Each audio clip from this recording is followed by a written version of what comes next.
नमस्कार विद्यार्थी मैत्रिणींनो, मी डॉक्टर कविता तातेड, इतिहास विभाग प्रमुख, लोकनायक बापूजी आणि महिला महाविद्यालय यवतमाळ आपल्या सर्वांचे सहर्ष स्वागत करते.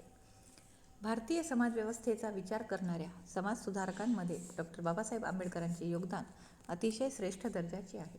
त्यांनी महात्मा फुले यांना आपले गुरु मानून समाजाला शिक्षणाचे महत्त्व सांगितले व शिक्षण घेण्यास प्रवृत्त केले. महात्मा फुलेंनी सुरू केलेले शैक्षणिक कार्य त्यांनी समाजाच्या गळी उतरविले. महात्मा फुलेंनी समाजाला एका विद्येने काय होते हे सांगितले. ते म्हणतात, विद्येविना मती गेली, मतीविना नीती गेली, नीतीविना गती गेली, गतीविना वित्त गेले, वित्तविना शूद्र खचले. एवढे अनर्थ एका अविद्येने केले. हे सूत्र डॉक्टर बाबासाहेब आंबेडकर यांनीही ओळखले होते. म्हणूनच बाबासाहेबांनीही समाजातील अंधश्रद्धाळू व दयनीय जीवन जगणाऱ्या समाजाला शिका, संघटित व्हा व संघर्ष करा हा कानमंत्र दिला. समाजातील सर्व स्तरातील लोकांनी शिक्षित झाल्यास आपण चांगले जीवन जगू शकू याचे स्वप्न दाखवून त्यांना शिक्षण घेण्यास प्रवृत्त केलेले आपल्याला दिसून येते आणि इथेच त्यांनी समाज सुधारणेचा पहिला पाया रचला. त्यांच्या मते शिक्षण ही मानवी समाजातील फार मोठी उपलब्धी आहे. शिक्षण हे वाघिणीचे दूध आहे. हे दूध जो प्राशन करेल तो गुरगुरल्याशिवाय राहणार नाही. शिक्षणामुळेच माणूस समृद्ध होतो हा मंत्रच खऱ्या अर्थाने प्रबोधनकार ठरला. अशिक्षित समाजात त्यामुळे जागृती निर्माण झाली. कित्येक शतकापासून मानवी हक्कापासून वंचित राहिलेला समाज अतिशय हलाखीच्या स्थितीत दारिद्र्यात जीवन कंठत असताना घरातील भांडी गहाण ठेवून कर्ज काढून लोक शिक्षण घेऊ लागले. अशा वर्णव्यवस्थेचे चटके सोसणाऱ्या समाजामध्ये शैक्षणिक विचारांच्या माध्यमातून त्यांनी शिक्षण ही संकल्पना रुजवली. शिक्षणामुळेच माणसाला सत्य, असत्य, चांगले, वाईट, न्याय, अन्याय याची जाणीव होईल व या समाजातील पराकोटीच्या बहिष्कृत समाजाचा स्वाभिमान शिक्षणाच्या माध्यमातून जागृत करण्याचे काम त्यांनी केले. विचारांचे परिवर्तन केल्यास तुमच्यात परिवर्तन होईल. विचार बदलले म्हणजे समाज बदले. विचारांची लढाई ही तलवारीच्या लढाईपेक्षा श्रेष्ठ असल्याचे त्यांचे मत होते. या शैक्षणिक विकासामुळे मागासवर्गीय समाजात खऱ्या अर्थाने आत्मविश्वास, स्वाभिमान व आत्मसन्मान निर्माण झाला. शिक्षणामुळेच पुढे आर्थिक स्थिती सुधारेल याची जाणीव समाजात त्यांनी निर्माण केली. बाबासाहेब म्हणतात, शिक्षणाअभावी माणूस निर्बुद्ध राहिल्यास जिवंतपणीच तो दुसऱ्याचा गुलाम बनतो. म्हणून बाबासाहेबांनी समाजाला शिका, संघटित व्हा व संघर्ष करा अशी त्रिसूत्री दिली व त्याद्वारेच उपेक्षितांचे कल्याण साधले. मानव हा शिक्षणामुळेच प्रगल्भ होतो. हजारो वर्ष आपण अशिक्षितपणाच्या अंधारात खितपत पडलो होतो. त्यामुळे माणसाला स्वतःच्या अधिकाराचीही जाणीव नव्हती. पण शिक्षित माणसाला स्वतःचे व इतराचे अधिकार समजण्यास शिक्षण मदत करते. कुटुंबातील स्त्री शिक्षणाचा विचारही त्यांनी प्रत्यक्षात आणला. कुटुंबातील स्त्री शिक्षित झाल्यास संपूर्ण कुटुंब शिक्षित होते. मुलांबरोबर मुलींनाही शिक्षण द्यावे अशी सूचनाही डॉक्टर बाबासाहेब आंबेडकरांनी दिली. भारतात स्त्रियांना शिक्षणापासून वंचित ठेवले गेले, पण बाबासाहेबांनी स्त्री शिक्षणाला प्रोत्साहन दिले. स्त्रीची शैक्षणिक प्रगती म्हणजे सर्व कुटुंबाची प्रगती. समाजातील स्त्री घटकाला शिक्षणापासून वंचित ठेवणे म्हणजे समाजाची प्रगती कमी करणे असे त्यांचे मत होते. औरंगाबाद येथे त्यांनी मिलिंद महाविद्यालय या उद्देशाने सुरू केले. या इमारतीची स्थापना करताना त्यांनी स्पष्ट केले की या महाविद्यालयात मुलांबरोबर मुलींनाही शिक्षण घेता आले पाहिजे. आर्थिक शैक्षणिकदृष्ट्या ही मराठवाडा विभाग तसा मागासलेला असला तरी मुलांबरोबर मुलींना शिक्षण देण्याची त्यांची कल्पना ही क्रांतिकारक होती. समाजातील मुलामुलींच्या शिक्षणाचा विचार त्यांनी रुजवला, पण शैक्षणिक विकासाचा विचार करताना कधी स्त्री पुरुष असा भेदभाव न करता सावित्रीबाईंच्या तत्वाप्रमाणे स्त्री शिक्षणालाही त्यांनी तेवढेच महत्त्व दिलेले आपल्याला दिसून येते. म्हणून आज समाजात स्त्रियांच्या शिक्षणाला प्रोत्साहन मिळत आहे.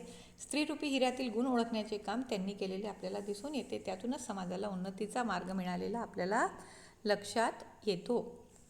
म्हणून नाकारलेले अनेक अधिकार बाबासाहेबांनी स्त्री वर्गाला मिळवून दिलेले आपल्याला दिसून येतात. शिक्षणाचा पाया हा जो समानतेच्या आधारावर रुजवला गेलेला आहे तो डॉक्टर बाबासाहेब आंबेडकरांच्या विचारामुळे. त्यांच्या मते शाळा व महाविद्यालय विद्येची शक्ती केंद्रे, संस्कार केंद्रे झाली पाहिजेत. शिक्षणाचे धोरण राष्ट्रीय दृष्टिकोनातून आखावे. शाळांचा कारभार हा चोख व शिस्तीने चालावा. शाळा म्हणजे उत्तम नागरिक बनवण्याचे कारखाने बनावेत. म्हणूनच कारखान्यात फोरमन जितका शहाणा असेल तितका उत्तम माल बाहेर पडेल. याबाबत शिक्षकांबाबत डॉक्टर बाबासाहेब म्हणतात, शिक्षक किंवा प्राध्यापक हे विद्यार्थीरूपी मूर्ती साकार करणारा शिल्पकार असतो. विद्यापीठे फक्त कारकून काढण्याचा कारखाना ठरू नये असं त्यांचं स्पष्ट मत होतं. प्राध्यापकांनी आयुष्यात भरीव असे संशोधन करावे, या एखेरीस त्यांनी हलके कामे करू नये असे ते परिवर्तनाचे साधन आहे. शिक्षण ही विकासाची पाऊलवाट आहे. जर खऱ्या अर्थाने भारतीय समाजात परिवर्तन करायचे असेल तर शिक्षणाशिवाय अशक्य आहे. म्हणून प्रत्येकाने शिक्षण घेतलेच पाहिजे. त्यांच्या मते प्राथमिक शिक्षण सक्तीचे असावे. आर्थिक परिस्थिती हलाखीची असल्यास प्राथमिक शिक्षण सक्तीचे व मोफत असावे. प्राथमिक शिक्षणाचा सार्वजनिक प्रसार व सर्वांगीण प्रगती हा राष्ट्रीय विकासाचा मंत्र आहे. शिक्षणाचा सार्वजनिक प्रसार करण्यास कित्येक शतके लागतील. जगातील आघाडीच्या देशांनी सक्तीचा कायदा करूनच लोकांची निरक्षरता हद्दपार केली. दलितांचा सामाजिक विकास साधण्याचे उत्तम शिक्षण हे एकमेव औषध आहे. उच्च शिक्षणाचा सरकारने समाजातील सर्व स्तरावर प्रसार केलाच पाहिजे. समाज उन्नत म्हणजे काय, तर अन्न वस्त्र निवारा या मूलभूत गरजा भागवणे म्हणजे नव्हे, तर त्यांना उच्च वर्ग करण्याची सेवा करण्यास लावणे हे यालाही प्रगती म्हणता येणार नाही. तर हे बदलायचे असेल, आपल्याला सामाजिक समता निर्माण करायची असेल, तर उच्च शिक्षणाशिवाय दुसरा पर्याय नाही. अर्थात प्रत्येक व्यक्तीला त्याच्या स्वतःच्या आणि राष्ट्राच्या दृष्टीने शिक्षणाचे महत्त्व काय आहे याची जाणीव करून देणे म्हणजे शिक्षण होय. ग्रंथ हेच गरुड या म्हणीप्रमाणे त्यांनी अनेक ग्रंथसंपदा ग्रंथ हेच गुरु या म्हणीप्रमाणे त्यांनी अनेक ग्रंथसंपदा आपल्या ठायी निर्माण केली. त्यांचा ग्रंथसंग्रह सुव्यवस्थित राहावा म्हणून राजगृह हे स्वतंत्र ग्रंथकक्ष त्यांनी विकसित केलेले आपल्याला दिसून येते.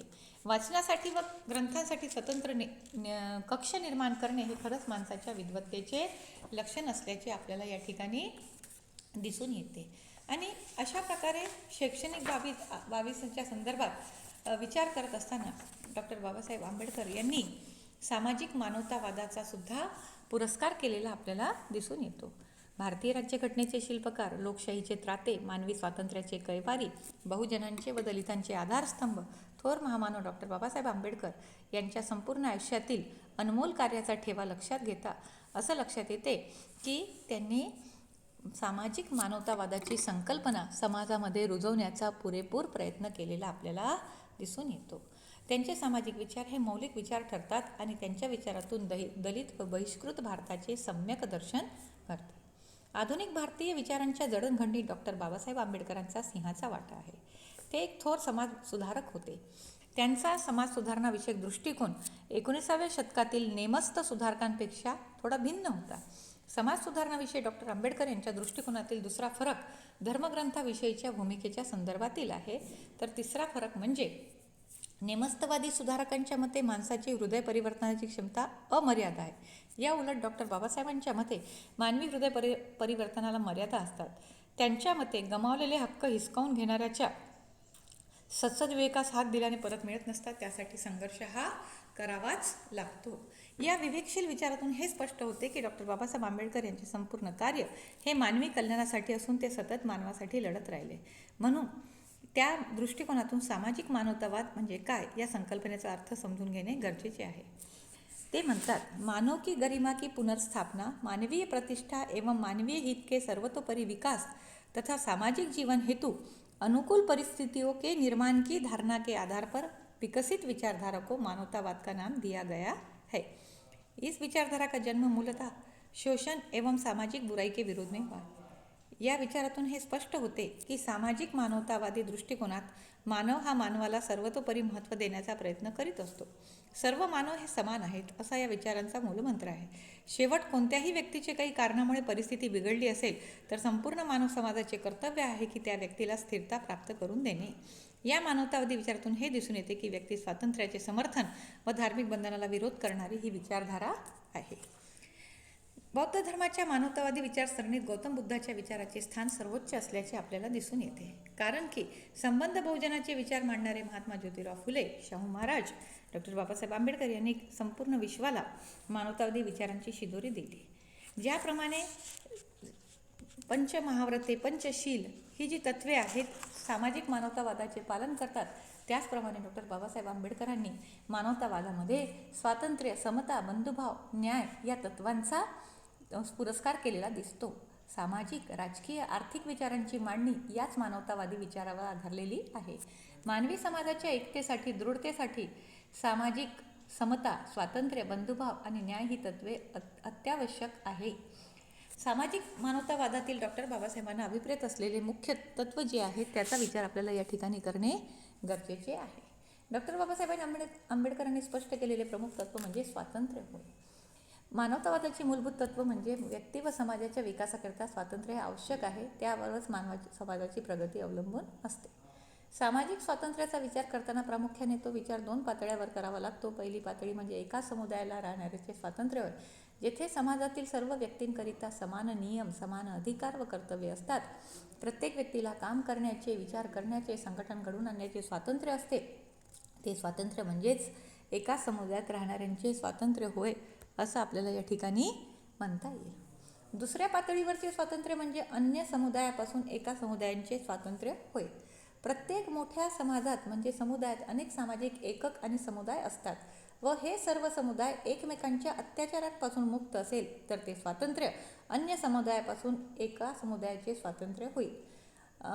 याचा अर्थ असा की मानवी स्वातंत्र्याचा व्यापक अर्थ समोर ठेवूनच स्वातंत्र्य या मूळ तत्वाचा आधार डॉक्टर बाबासाहेबांनी आपल्या मानवतावादात घेतलेला आहे. या मानवतावादाचा दुसरा तत्व म्हणजे समता होय. स्वातंत्र्य व समता या एकाच नाण्याच्या 2 बाजू ठरतात. किंबहुना समानता असली की ओघाने स्वातंत्र्यही आपोआपच उत्तम पद्धतीने उपभोगता येते. व्यक्ती तितक्या प्रवृत्ती या तत्वानुसार प्रत्येक व्यक्तीमध्ये भिन्नता आढळते. ही भिन्नता समाजात असणे नैसर्गिक आहे. ती आंबेडकरांनी गृहीत धरलेली होती. तसेच भारतीय समाजातही त्यांनी धर्म, पंथ, लिंग, वय या बाबतीत भिन्नता असली तरी त्या सर्वांना मनुष्य प्राणी म्हणून, बुद्धिवादी प्राणी म्हणून समान वागणूक मिळावी हाच दृष्टिकोन समता या मूळ तत्वाच्या मुळाशी आहे. समानतेच्या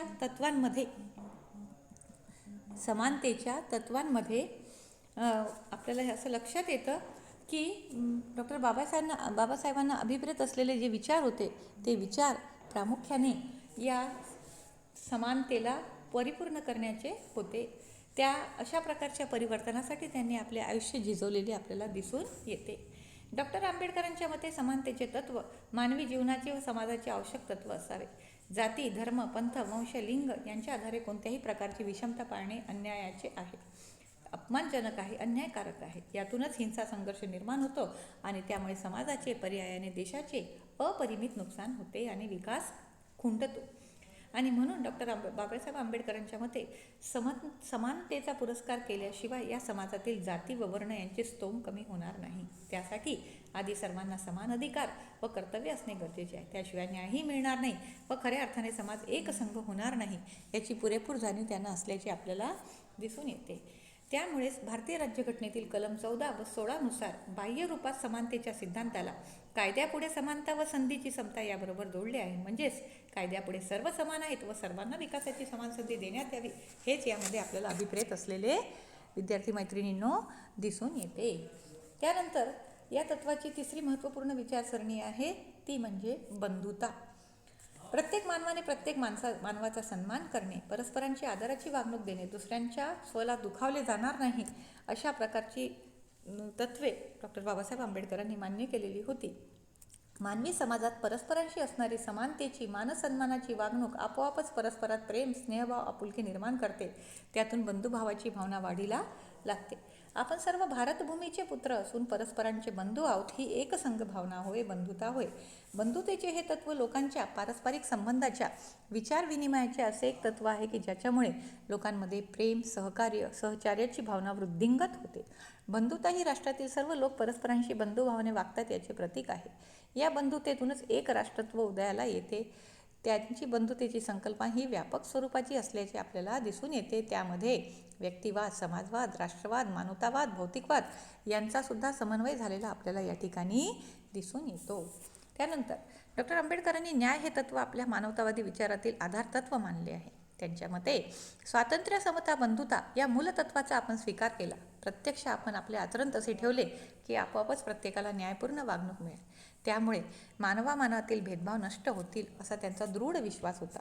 डॉक्टर आंबेडकरांची सामाजिक न्यायाची संकल्पना ही प्रामुख्याने समाजातील सर्व माणसे समान आहेत या विचारधारेवर आधारलेली होती.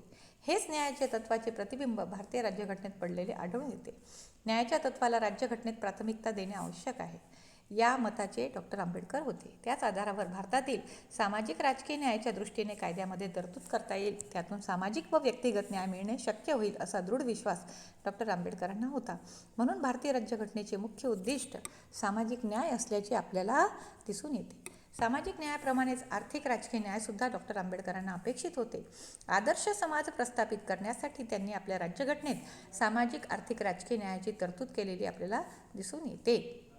त्यांच्या मते सामाजिक मानवतावादी विचारांचा परामर्श घेताना स्वातंत्र्य हे व्यक्ती व समाजाच्या प्रगतीसाठी आवश्यक आहे. त्याकरिता सामाजिक हिताचा वापर करूनच व्यक्तीने स्वातंत्र्याचा उपयोग घेतला पाहिजे. समतेशिवाय स्वातंत्र्य नाही, म्हणून कायद्यापुढे समानता व संधीची समानता हाच समतेचा खरा अर्थ आहे. यासोबतच बंधुतेमुळे आपलेपणाची भावना निर्माण होते. म्हणजेच स्वातंत्र्य, समता व बंधुता या त्रितत्वावरच न्याय हे तत्व अवलंबून असल्याचे मत डॉक्टर बाबासाहेब आंबेडकरांनी मांडलेले आहेत. आणि म्हणूनच त्यांनी सामाजिक, आर्थिक, राजकीय न्यायाचे तत्त्व मांडून या तत्त्वाच्या आधारावर सामाजिक मानवतावादाची चळवळ उभी केलेली आपल्याला दिसून येते. डॉक्टर बाबासाहेब आंबेडकर यांच्या मानवतावादी विचारातून असं लक्षात येते की माणसाला माणूस म्हणून जगण्याचा हक्क मिळणे व मानव हा मानवामध्ये मानवासारखाच जगला पाहिजे अशी ठाम भूमिका होती. आजच्या आधुनिक समाजव्यवस्थेत या आदर्श मानवतावादी विचाराला काही लोकांकडून डावलण्याचा जरी प्रयत्न केला जात असला तरी ही परिस्थिती किंवा हा मानवतावाद हा युगानुयुगे तसाच कायम राहणार असल्याचं आपल्याला या ठिकाणी दिसून येते. आणि त्या दृष्टीने डॉक्टर बाबासाहेब आंबेडकर यांनी मानवतावादाचा विचार करत असताना शैक्षणिक क्षेत्राला विशेष महत्त्व दिलेले आपल्याला दिसून येते. त्यांच्या मते समाजाची प्रगती जर आपल्याला करायची असेल तर तो समाज पूर्णपणे शिक्षित झाला पाहिजे. आणि त्या दृष्टिकोनातून त्यांनी स्त्री शिक्षणावर सुद्धा मोठ्या प्रमाणावर भर दिलेला आपल्याला दिसून येतो. आणि हे स्त्री शिक्षण विकसित करण्याकरिता त्यांनी सांगितलेले जे महत्त्वाचे विचार आहेत ते विचार आजही आपल्याला या ठिकाणी प्रासंगिक असे ठरू शकतात. डॉक्टर बाबासाहेब आंबेडकर एका हाती कायद्याचे व दुसऱ्या हाती चळवळीचे शस्त्र घेऊन स्त्रियांच्या न्याय हक्काकरिता लढणारे महान योद्धाच होते. ते भारतीय स्त्रियांचे कैवारी होते. पुरुषप्रधान आणि विषमतावादी समाज रचनेला बळी ठरलेल्या स्त्रियांच्या जीवनात नवचैतन्य निर्माण करण्याचे त्यांना त्यांचे अधिकार मिळवून देण्याचे कार्य त्यांनी केलेले आपल्याला दिसून येतात. डॉक्टर आंबेडकरांनी भारतीय समाजामध्ये क्रांती घडवून आणण्याकरता ज्या चळवळी उभारल्या त्या चळवळीमध्ये स्त्रियांना सहभागी करून घेऊन त्यांच्यामध्ये न्याय हक्काकरिता लढण्याचा आत्मविश्वास त्यांनी निर्माण केला. इसवी सन 1927च्या महाडच्या चौदार सत्याग्रहाच्या वेळी अनेक स्त्रिया या सत्याग्रहामध्ये सहभागी झालेल्या होत्या. त्यावेळेस महिलांना उद्देशून त्यांनी म्हटलं, तुम्ही स्वतःला दुर्बल मानू नका, घरी स्वच्छता ठेवा, आपलं घर परिसर स्वच्छ ठेवा आणि दागिना घालायचा असेल तर सोन्याचा घाला, कोणती अमंगल गोष्ट त्या ठिकाणी होऊ देऊ नका. आणि एक प्रकारे मुलींना शिक्षण द्या, ज्ञान व विद्या या गोष्टी स्त्रियांनाही आवश्यक आहे. या दृष्टिकोनातून त्यांनी स्त्रियांना उद्बोधन केलेले आपल्याला दिसून येतात. विशेषतः डॉक्टर बाबासाहेब आंबेडकरांनी स्त्रियांच्या शिक्षणाकरिता मोठ्या प्रमाणावर लेखन केलेले सुद्धा आपल्याला या ठिकाणी दिसून येतात. या लेखनाचा उद्देश होता समाजामध्ये जागृती घडवून आणणे हा त्यांचा विशेष महत्त्वाचा मुद्दा या ठिकाणी आपल्याला लक्षात येते. कारण त्या कालखंडामध्ये समाजामध्ये स्त्रियांची स्थिती दयनीय होती. तेव्हा बालविवाह, विधवा पुनर्विवाहाचा विरोध, वरमूल्य प्रथा अशा गोष्टी होत्या आणि स्त्रियांना शिक्षण घ्यायचे नसते अशी सार्वत्रिक समजूत होती. त्यामुळे आंबेडकरांनी या सर्व दुष्प्रथेला पूर्णपणे विरोध केलेला आपल्याला दिसून येतो आणि स्त्रियांना त्यांच्या कार्यक्षमतेचा पुरेपूर उपयोग करून घेण्यासाठी काय करून घेता येईल याचा विचार त्यांनी या ठिकाणी केलेला आपल्याला दिसून येतो. स्त्री शिक्षणाबाबत सरकारची भूमिका कशी असावी याबाबत डॉक्टर आंबेडकर म्हणतात की शिक्षणाबाबत सरकारने जागृत असणे आवश्यक असून शिक्षणाचा लाभ सर्व स्तरावरील जनतेला मिळायला हवा. त्यांनी स्त्रीमुक्तीच्या चळवळीला गतिमान करण्यासाठी समाज प्रबोधन आणि कायदा या दोन्ही मार्गाचा अवलंब केला. स्त्रियांच्या प्रगतीवरून त्या समाजाचे मोजमाप करता येते. बाबासाहेबांनी स्वतः रमाबाईंना पत्र पाठवून लिहिण्या वाचण्यास शिकावे असा आग्रह करून अभ्यासाची विचारपूस करणार दिसतात. ज्या ठिकाणी बाबासाहेब भाषणे करीत त्या ठिकाणी ते स्त्री शिक्षणाचे महत्त्वसुद्धा पटवून देत असलेले आपल्याला दिसून येते. अखिल भारतीय महिला परिषदेत बाबासाहेब म्हणतात, स्त्रियांनो तुम्ही प्रथम शिक्षित व्हा, त्यामुळे तुम्हाला तुमच्या अस्मितेची जाणीव होईल. पुरुष शिकला तर एक व्यक्ती सुधारते, पण एक स्त्री शिक्षित झाली तर संपूर्ण कुटुंबाची सुधारणा होते. यात माहेर आणि सासरच्या लोकांचा देखील समावेश होतो. मुलींना दिले जाणारे शिक्षण हे व्यवहार, संसार, आयुष्य व राष्ट्रोपयोगी असावे असे त्यांना वाटत होते. प्रत्येक घरातील स्त्री शिकली तर त्या घराच्या प्रगतीस कोणीही रोखू शकणार नाही आणि त्यामुळेच स्त्रियांच्या हक्कासाठी ते जागृत असल्याचे आपल्याला दिसून येते.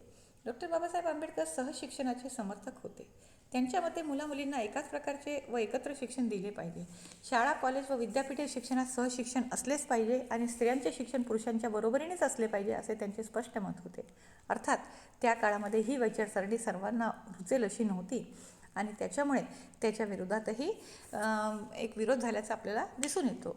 मात्र त्या विरोधाला नाकारून त्यांनी स्त्रियांना शिक्षणासाठी महत्त्वाचा एक मुद्दा त्यांनी समोर ठेवलेला आपल्याला दिसतात. आणि त्या दृष्टिकोनातून डॉक्टर बाबासाहेब आंबेडकरांनी ज्या अनेक चळवळी केल्या त्यामध्ये स्त्री शिक्षणासाठी केलेली चळवळ ही विशेष महत्त्वाची असल्याचे आपल्याला या ठिकाणी दिसून येते. तेव्हा अशा प्रकारे विद्यार्थी मैत्रिणींनो, सामाजिक मानवतावाद आणि स्त्री शिक्षण आणि स्त्री विकास या अनुषंगाने डॉक्टर बाबासाहेब आंबेडकरांनी केलेले कार्य हे अत्यंत मोलाचे आहे.